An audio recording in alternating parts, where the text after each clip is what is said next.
So right now there's an epidemic of suicide among veterans, and people talk about it a lot. It was talked about more a year or two ago, but it's still a problem. Many veterans are killing themselves. And what happens is that PTSD that's untreated predisposes people to become suicidal. And the reason for that is something called the Joiner model. It's this thing that explains why suicide happens. It's a model that's been around for the last 10 years approximately. And what happens in essence, people become suicidal when cognitively, when thinking-wise, nothing is going to get better. They've tried everything and they feel 100% hopeless. It's never getting better. They're never going to recover.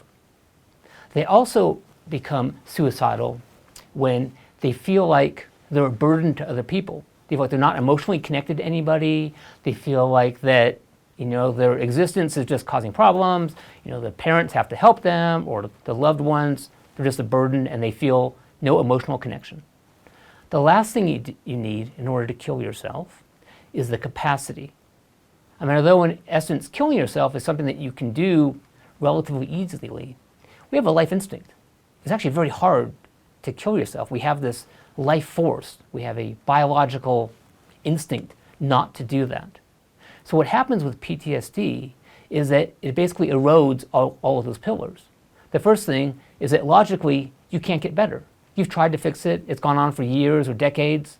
It's not getting better. In fact, it's getting worse and worse over time. So logically, it's not getting better. The second thing is that emotionally you become disconnected from everybody, even yourself. You tend to live in your head. And so that's the second pillar. And the last thing is that many traumatic events are associated with physical trauma. People in the military essentially live with adversity. They're very strong. They can put up with a lot of emotional pain and physical pain. And so that many people that experience trauma have all three of those. And so there's a high correlation between untreated PTSD and suicide. And once again, the sad thing is that people don't know that. And so veterans and others are dying unnecessarily because they think they can't get any help. But they can get help. Once you treat the PTSD, things change. Now cognitively, your outlook changes, you're future-oriented, things are better. Emotionally, you get reconnected and you're able to go on.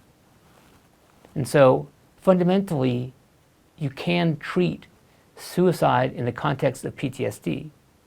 It can be challenging, it can be difficult, but 100% it is so important to get the word out there, because if people just know that one fact, they can have hope. And that can be enough to make the difference between living another day or not.